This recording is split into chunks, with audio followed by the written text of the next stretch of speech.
My name is Meg Dornfeld.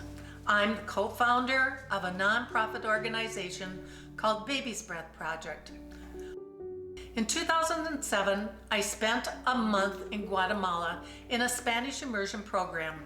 Terry Teagarden, a fellow nurse in the newborn intensive care unit at Minnesota Children's Hospital, was already there working with various missions.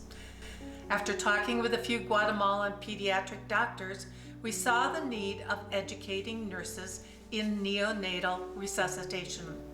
We learned their nurses generally have only a high school diploma and get very minimal on-the-job education. In 2008, we brought a team of nurses to Guatemala, and Baby's Breath Project taught the first neonatal resuscitation program at Roosevelt Hospital, a public hospital in Guatemala City.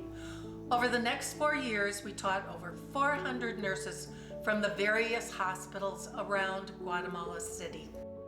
In 2012, we turned our attention to the more rural areas of Guatemala to teach midwives. After several years, firefighters and nurses who had heard about our training also began to attend our classes. Baby's Breath Project utilizes a program called Helping Babies Breathe, which was developed by the American Academy of Pediatrics. This program teaches midwives, firefighters, and nurses in the techniques necessary for newborns to breathe properly. We teach the initial steps that go from a routine birth to a birth where the baby is not breathing. During the 6 to 8 hour class, the participants are immersed in role-playing on how to care for the mother and the baby. I'd like to show you what a typical training day looks like. Keep in mind, this training is in a controlled setting. But now picture this in a home with dirt floors and animals, or in a village clinic. We use infant resuscitation equipment and the neonatally doll for our demonstrations and skill reviews. The training day involves the initial steps of routine care. We make sure someone has accompanied the mother in case of emergency. We make sure the room is warm, we wash our hands, and we check the equipment that we might be using. We then practice a routine delivery. We make sure the baby is crying or breathing. We provide warmth and then cut the umbilical cord. Afterwards, we place the baby on the mother's chest. We spend at least an hour teaching the participants how to use the penguin properly to remove secretions and how to give the baby breaths with a bag and mask. Our next steps are done when we recognize the baby is not breathing or crying. We stimulate the baby to breathe by rubbing its back. We remove the wet towel, remove secretions, and provide breaths with a bag and mask, all within the golden minute, the first minute of life. We check the pulse after a minute of giving breaths and decide if the baby's heart rate is normal or slow. We continue giving breaths to the baby while the helper calls for an ambulance, cuts the cord, and then rechecks the heart rate. He taps the beat so that we know if it is normal or slow. Sometimes the baby needs to be transferred with the mother to a hospital. Here we are transporting the baby on a flat, hard surface to the ambulance. After a birth, all of the equipment that has been used needs to be cleaned and sterilized. Graduation is a very important part of the day when participants receive their backpack with the supplies for newborn resuscitation and their certificate. In the 15 years we have been teaching in Guatemala, we have trained over 1,000 midwives, nurses, and firefighters. There are times where babies come out of the womb and they are not breathing.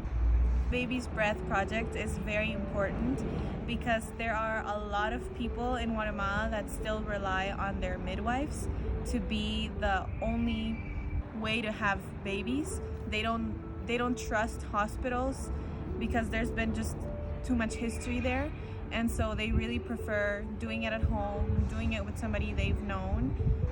A midwife who has been trained how to deliver babies knows how to deliver the baby and then how to take care of mom.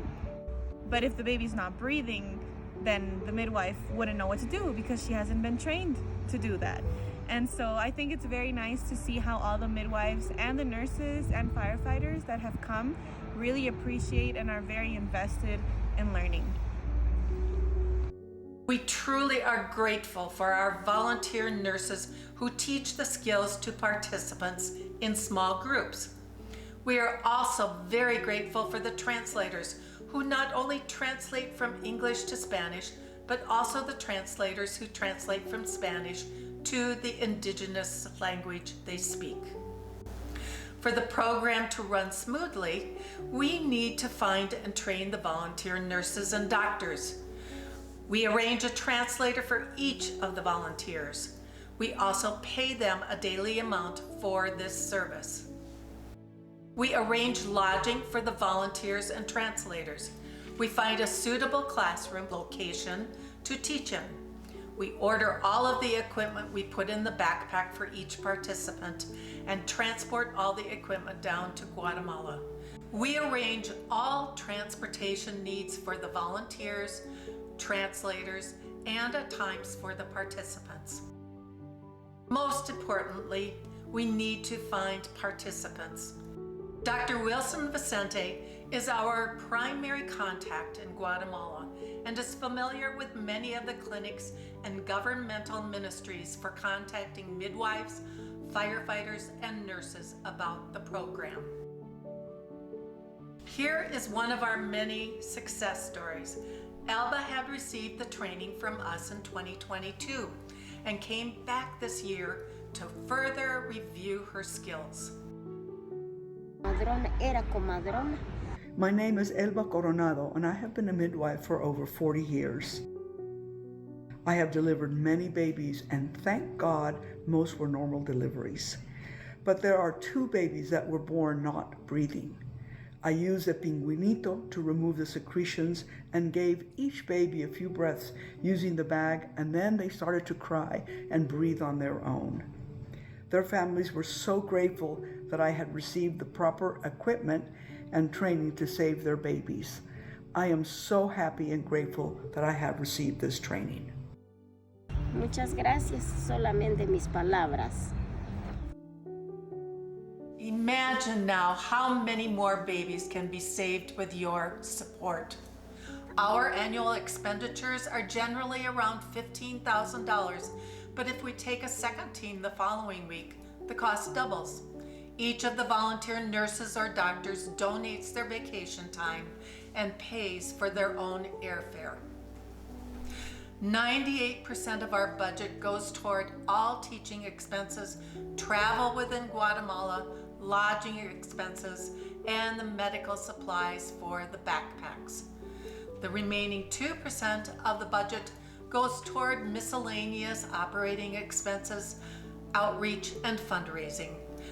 All Baby's Breath Project staff members are unpaid volunteers. Your contribution, no matter how small, will help provide the finances that support Baby's Breath Project.